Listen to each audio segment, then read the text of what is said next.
Bonjour, c'est Mélan. Nous continuons l'étude des tests de convergence pour les séries. Dans cette vidéo, nous allons aborder le test de l'intégrale qui concerne les séries à terme positif et nous allons traiter un exercice. Alors avant cela, rappelons quelques tests qui vont nous être utiles ici. Le test de convergence absolue. Rappelons que c'est le test qui dit si la série des valeurs absolues converge, alors la série converge, simplement. Le test des séries alternées. Sigma de UN une série alternée, ça veut dire que UN s'écrit sous l'une des deux formes, UN égale moins 1 puissance n bn, ou bien UN égale moins 1 puissance n moins 1 bn avec un bn positif. Le test dit si la suite bn vérifie les deux conditions, petit a, la suite bn est décroissante, petit b, la limite de bn égale 0, alors la série sigma de UN alternée est convergente. Nous allons maintenant aborder le test de l'intégrale. C'est un test qu'on applique pour les séries à terme positifs.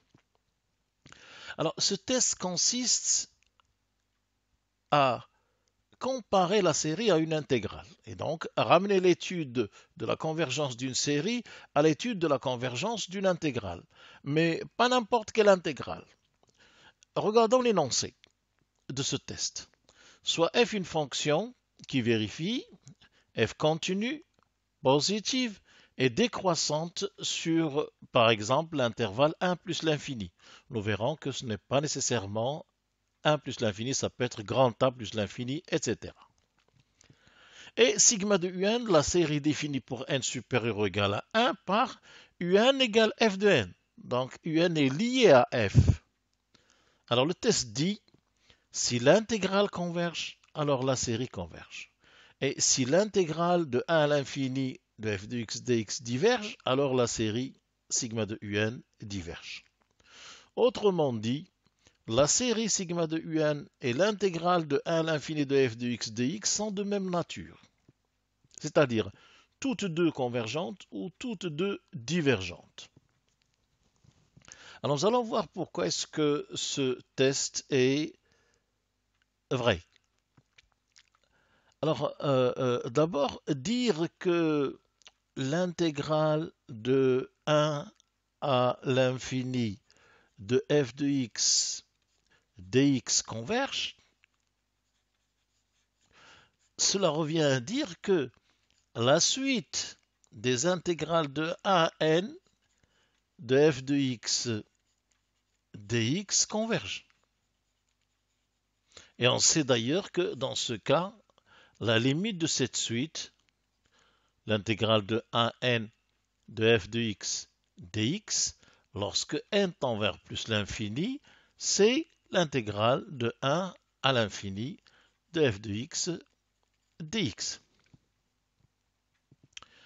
Et dire que la série sigma de UN converge signifie que la suite des sommes partielles Sn, on va mettre un indice U pour rappeler que ça concerne la série sigma de UN, converge.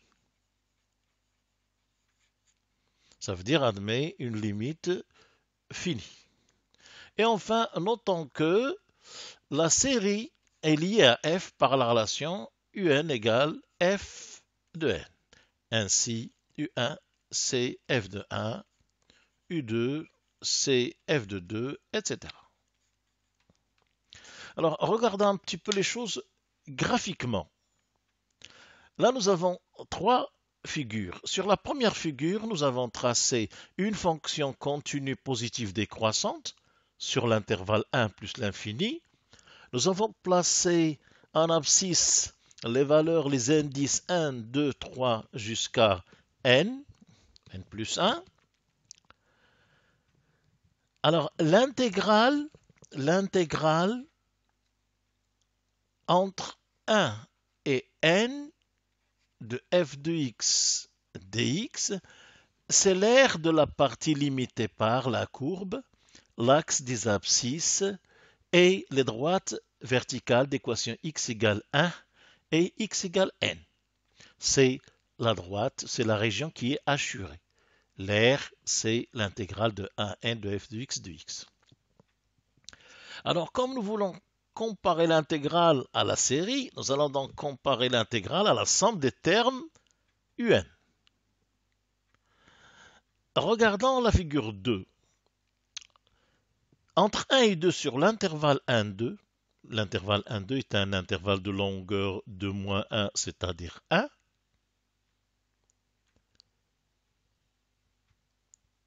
1 a pour image f de 1, c'est-à-dire U1. 2 a pour image f de 2, c'est-à-dire U2. Donc, le premier rectangle de base, l'intervalle 1, 2, a pour hauteur U2.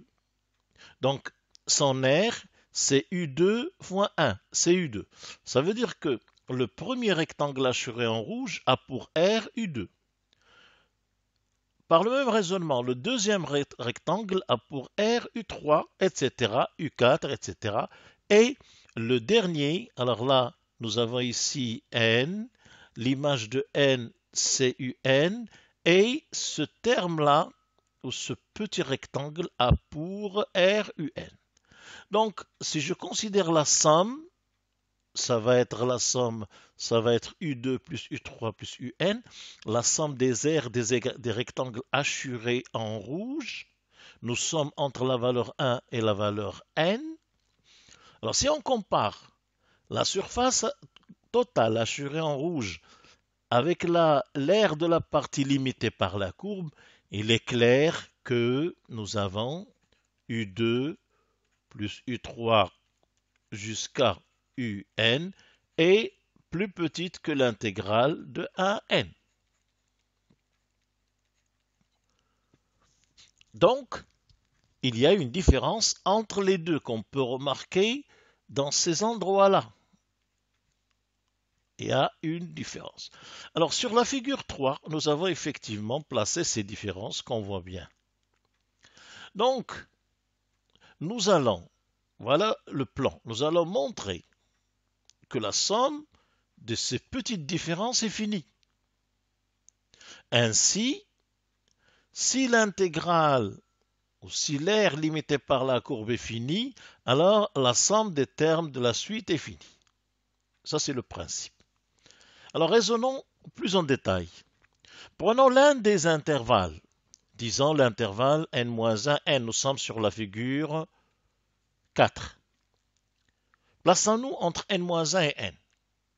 Là, on voit un morceau de la courbe.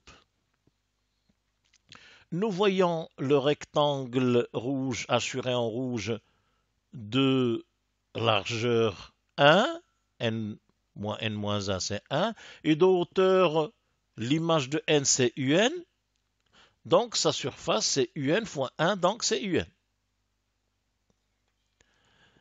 Nous avons l'aire limitée par la courbe et les droites verticales x égale n et x égale n-1, c'est l'intégrale de n-1 à n, de f de x dx.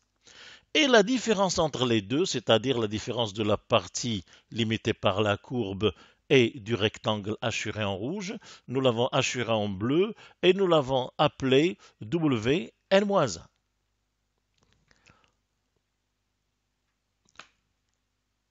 Alors écrivons la relation qui existe entre les trois. Nous avons l'intégrale de n-1 à n de f de x dx et la somme de l'aire du rectangle, c'est-à-dire un, plus la petite différence assurée en bleu et que nous avons appelée Wn-1. Nous allons donc étudier la nature de la série sigma de Wn. Nous tirons de cette relation que Wn-1 est égal à l'intégrale de n-1 à n de f de x dx et on fait passer un dans le deuxième membre, donc moins un. Pour n égale 2, cela devient W1 égale l'intégrale de 1 à 2 de f de x dx moins u2.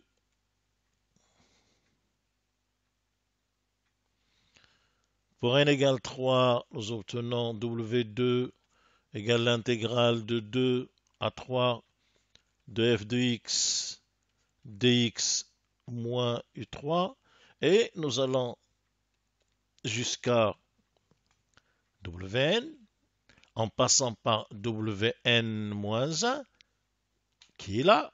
Wn-1 c'était l'intégrale de n-1 à n de f de x dx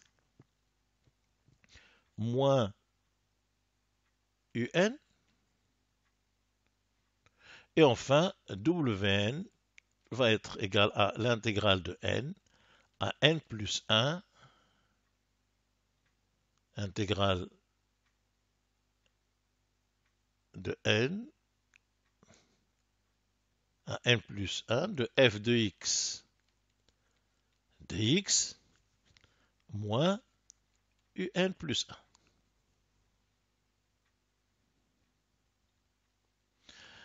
Alors, si on fait la somme,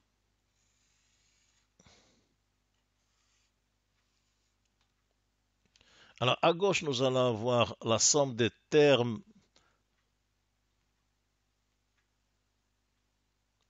de la série sigma de Wn. Donc, nous allons avoir, on va l'appeler Sn, mais de W. Il va être égal à.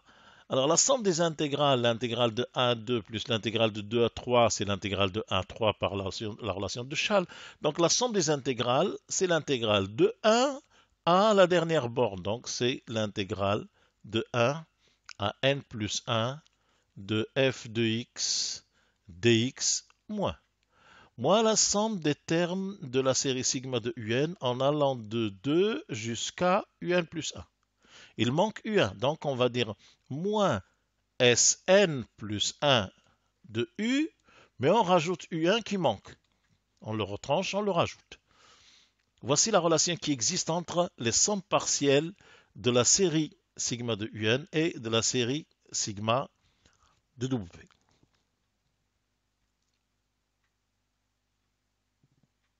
Alors maintenant, nous revenons ici.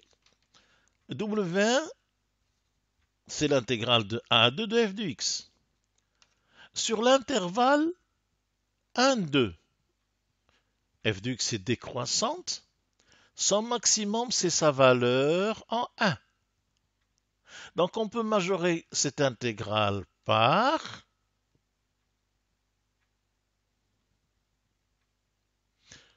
l'intégrale de f de 1. Mais l'intégrale de f de 1, f de 1 est une constante. L'intégrale de f de 1 entre 1 et 2, c'est f de 1. Puisque l'intégrale de 1 à 2 de f de 1 dx, on peut sortir la constante f de 1. Il nous reste l'intégrale de 1 à 2 de dx qui vaut 1.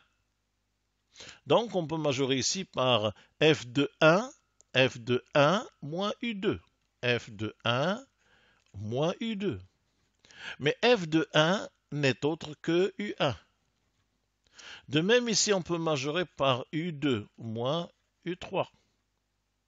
Ici, on peut majorer par un moins 1 moins un. Et ici, on peut majorer par un moins un plus 1. Donc, nous en tirons d'abord que SNW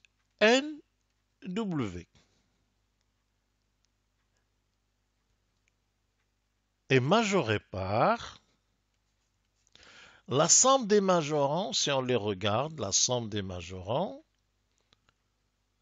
est télescopique. Moins U2 plus U2, moins U3 plus U3, moins UN moins 1 plus UN moins 1, il reste U1 et UN. Alors ici, pardon, il manque une ligne, donc moins UN plus UN, il reste U1 et UN plus 1. Donc on a le droit de majorer SNW par U1 moins UN plus 1.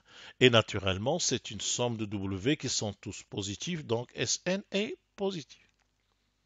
Les UN sont les aires des rectangles, les termes de la série, ils sont positifs. C'est f de n.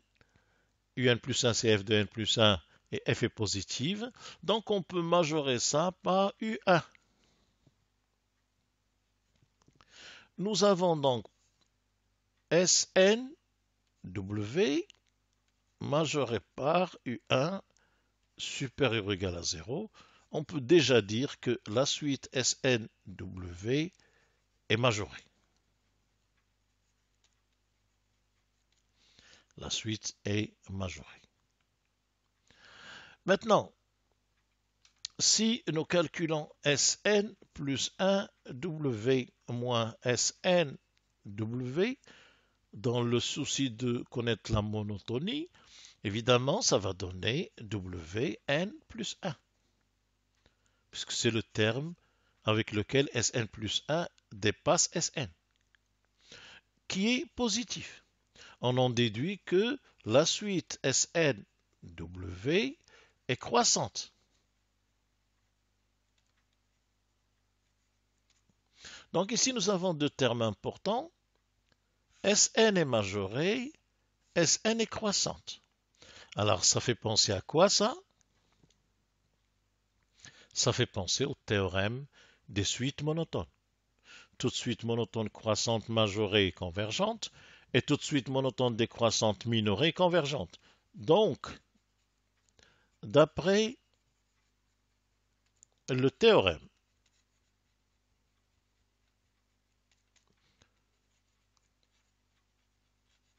des suites monotones,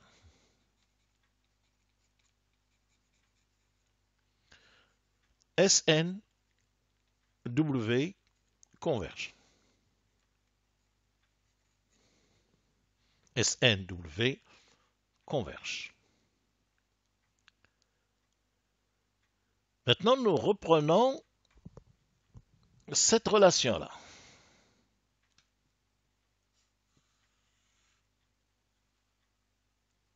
Alors, cette relation nous dit que SNW s'exprime en fonction de SNU.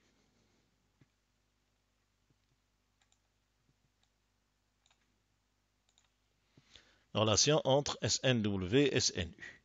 Nous voulons connaître la nature de SNU pour dire que la série sigma de UN converge. Alors, nous pouvons donc ici écrire que Sn plus 1, U, on va tirer sa valeur, je le fais passer dans le premier membre, égale l'intégrale de 1 à n plus 1 de f de x dx moins SNW et plus la constante U1. Alors, nous savons que cette suite converge. Alors, supposons que l'intégrale converge.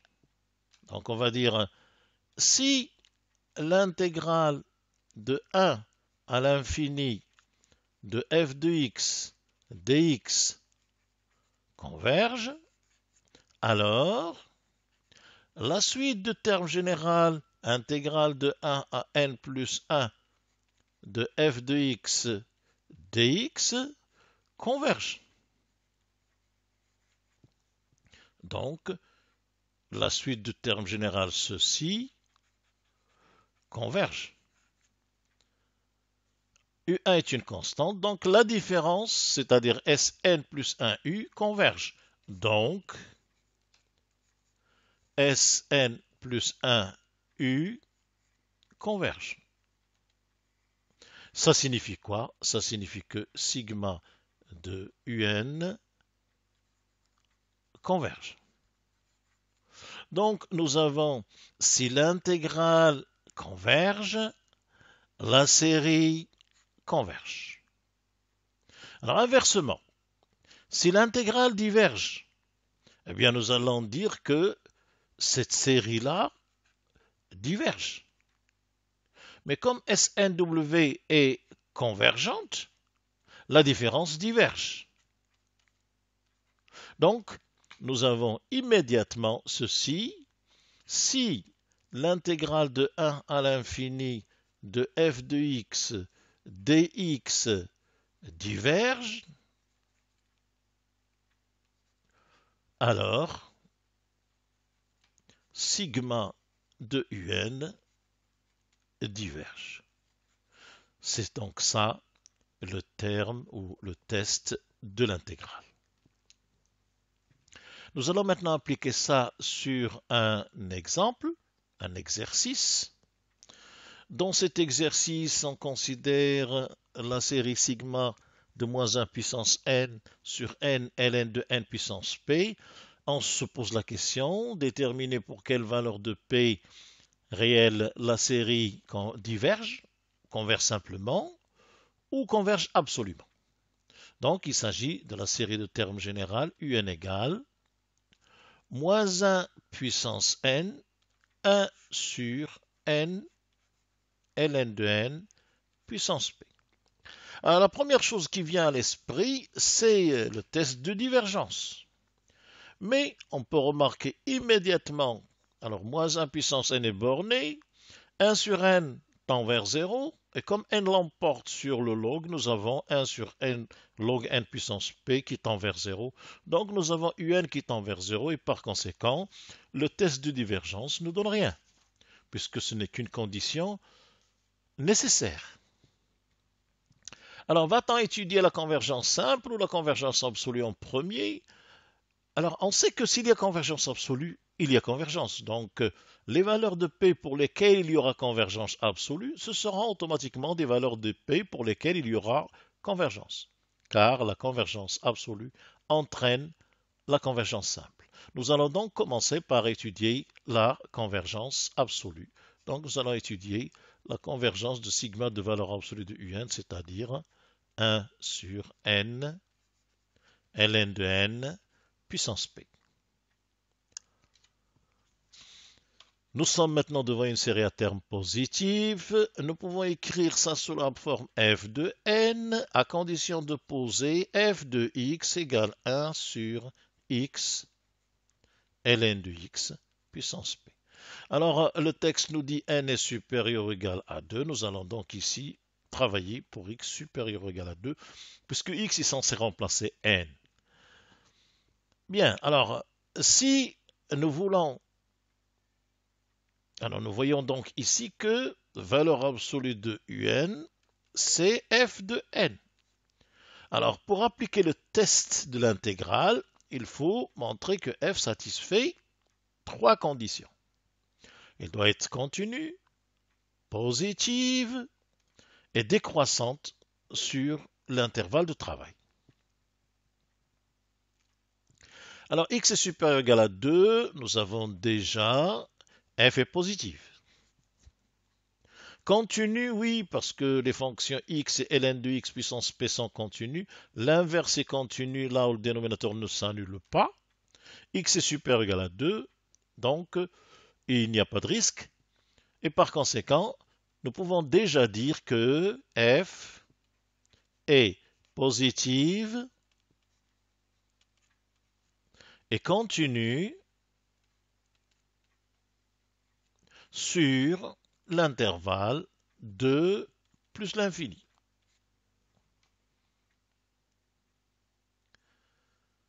Alors, pour la monotonie, nous allons la dériver. f' de x égale. Il s'agit d'une fonction de la forme 1 sur u. Pardon. Dans la dérivée est moins u' sur u carré.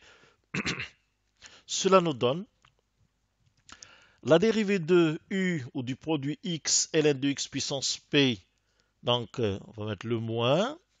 Alors c'est la dérivée de x1 ln de x puissance p plus x fois la dérivée de ln de x puissance p, c'est-à-dire p ln de x puissance p moins 1 fois la dérivée de ln de x divisé par x ln de x puissance p, le tout au carré.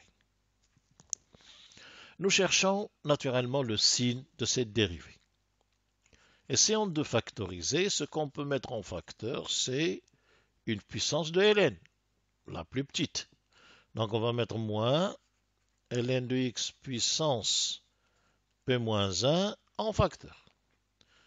Dans le premier terme, ln de x puissance p, il reste ln de x, plus, là il reste x, p1 sur x, donc seulement p, sur x, ln de x puissance p, le tout au carré. Alors, nous avons x qui est supérieur ou égal à 2, donc ln de x puissance p moins 1 est positif, le dénominateur est positif, et que dire de ln de x plus p, puisqu'on ne connaît pas le signe de p. Nous savons quand même que la limite de ln de x plus p lorsque x tend vers plus l'infini est égale à plus l'infini, puisque p est une constante. Alors s'il tend vers plus l'infini, c'est qu'à partir d'un certain rang, il va être positif. Disons, il existe une constante a positive, telle que dès que x dépasse a, nous aurons ln de x plus p qui est positif. Alors, pour que la condition qui est là soit aussi respectée, prenons a supérieur ou égal à 2. Dans ce cas, évidemment, la dérivée est négative, puisque tous les termes sont positifs pour x supérieur ou égal à a. Donc, on va dire que si x est supérieur ou égal à a, eh bien, la dérivée est négative à cause du moins. Donc, f est décroissante sur quoi? Sur l'intervalle a plus l'infini.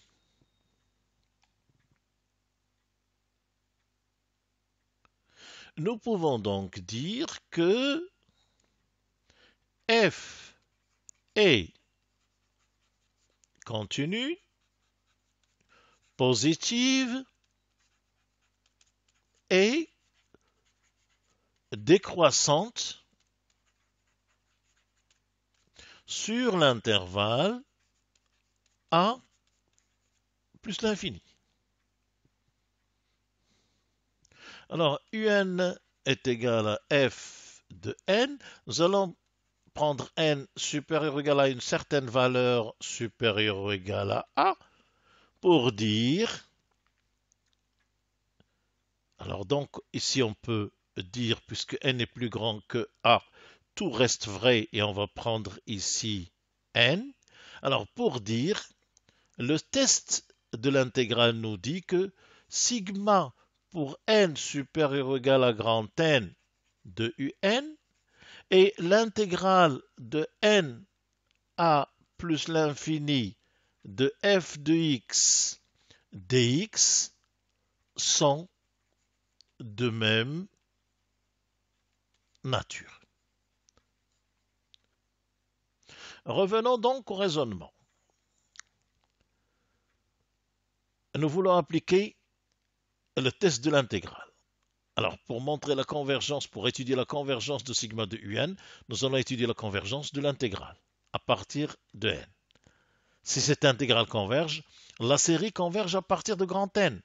Mais si elle converge à partir de grand N, notons ceci aussi, sigma de un pour n supérieur ou égal à grand N converge équivaut à sigma pour n supérieur ou égal à 2 de un converge. C'est pareil, pourquoi? Parce que la différence entre les deux, c'est la somme de n égale 2 à grand N moins 1 de UN. Et cette somme est finie. C'est une quantité finie. Donc, si cette série converge, celle-là converge. Puisque la convergence ne dépend pas d'un nombre fini de termes. Alors, recommençons. Nous allons partir de là. On va supposer que cette intégrale, ou plutôt, on va étudier la convergence de l'intégrale pour en déduire la nature de la série. Alors, l'intégrale de n à l'infini de f de x dx, ça c'est par définition la limite quand n tend vers plus l'infini de l'intégrale de grand N à petit n, f de x dx.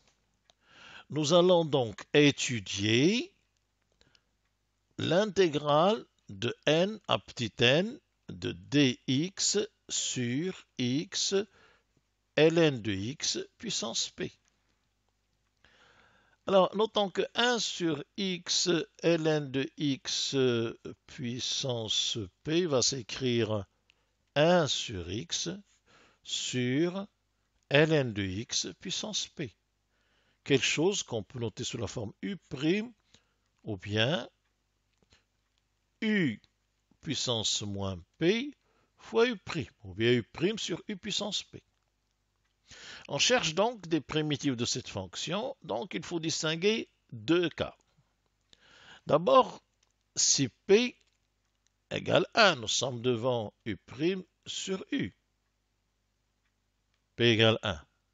Donc, primitive de ça, c'est ln de valeur absolue de u plus constante.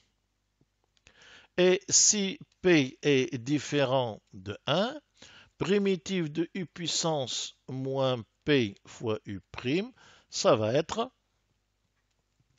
1 sur 1 moins p, u puissance 1 moins p plus constante.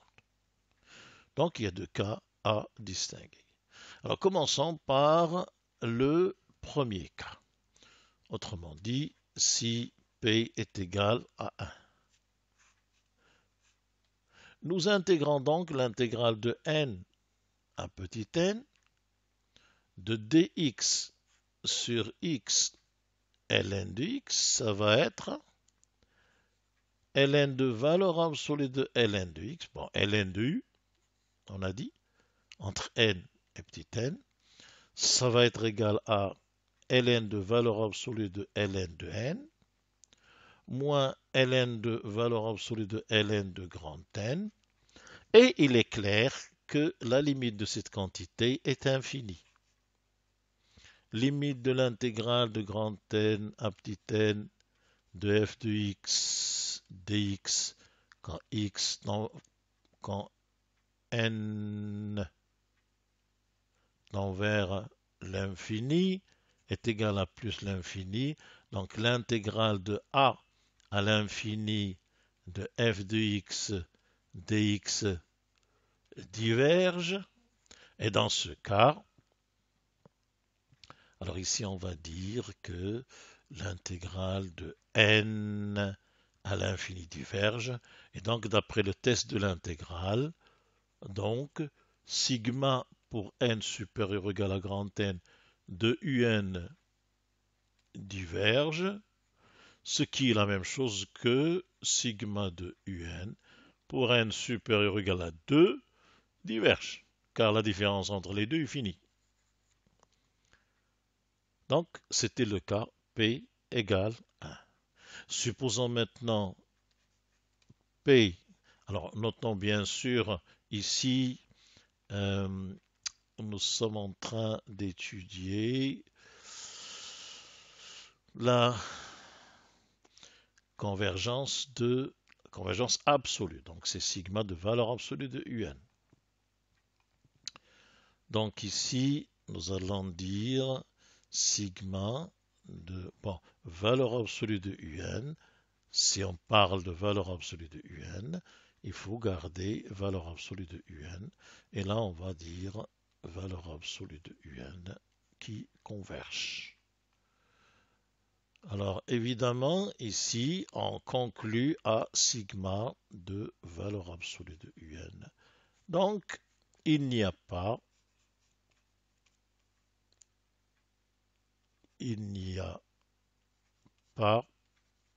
convergence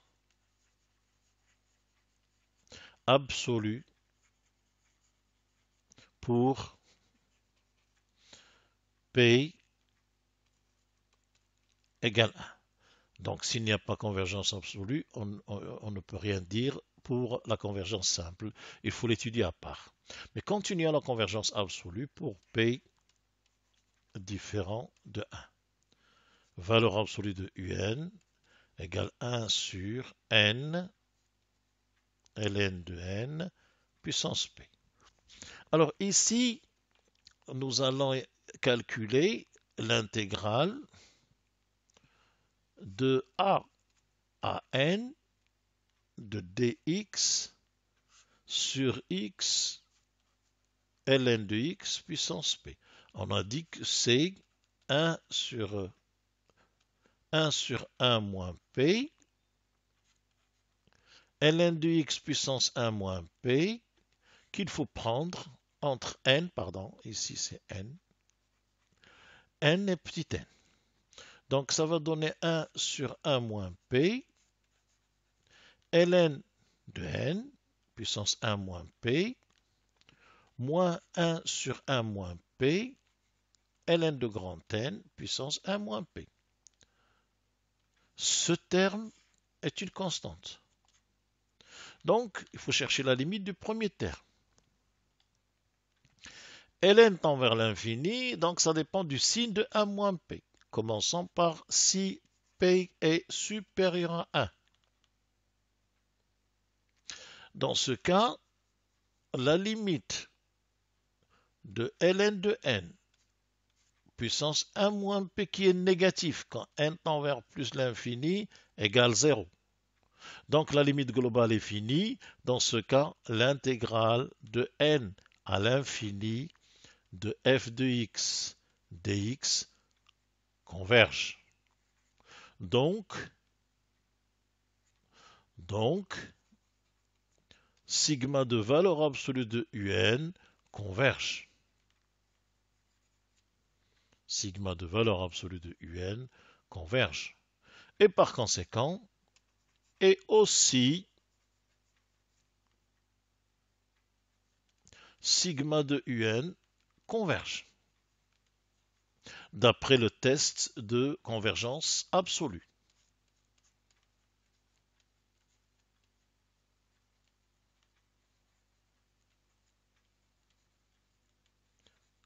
Qui dit que si la série des valeurs absolues converge, la série sigma de un converge simplement. Maintenant, donc pour P supérieur strictement à 1, il y a à la fois convergence et convergence absolue. Si P est strictement inférieur à 1, on voit bien que la limite de log puissance 1 sur P va être plus l'infini. Et dans ce cas-là, l'intégrale de n à l'infini de f de x dx diverge. Et donc, sigma de valeur absolue de un diverge. Il n'y a donc pas de convergence absolue et on ne peut donc rien dire sur la convergence. Alors, étude de la convergence, simple, donc un égale moins 1 puissance n multiplié par 1 sur n ln de n puissance p pour p inférieur ou égal à 1. Car pour p supérieur à 1, on a vu qu'il y a convergence. Alors, cette série à terme de signes quelconques, nous ne sommes plus devant une série à terme positif, elle se présente sous la forme un égale moins 1 puissance n bn. Bn c'est quoi? Bn c'est 1 sur n ln de n puissance p. Reprenons n supérieur ou égal à 2. La question qu'on se pose, c'est est-ce que cette série qui est alternée, naturellement, on le voit, est-ce que cette série vérifie les conditions du test des séries alternées, à savoir, est-ce que la suite Bn est décroissante et est-ce que sa limite est nulle? Pour la limite, c'est immédiat. Nous avons limite de Bn lorsque n tend vers plus l'infini, 1 sur n tend vers 0 et n l'emporte sur le log, donc la limite de Bn égale 0. Facile à vérifier. Alors, monotonie de Bn. Nous avons Bn qui s'écrit f de n avec f de x égale 1 sur x ln de x puissance p, x supérieur ou égal à 2. Nous avons déjà vu que il existe n appartenant à grand N tel que f est décroissante sur l'intervalle n plus l'infini. Autrement dit, la suite Bn, n supérieur ou égal à grand N, est décroissante.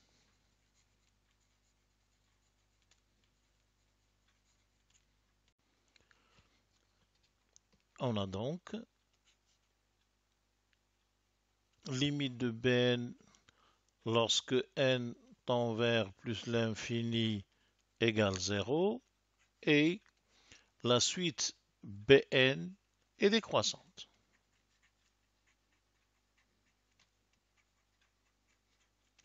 Donc, sigma de un pour n supérieur ou égal à grand N converge. Et par suite, sigma de un pour n supérieur ou égal à 2 converge.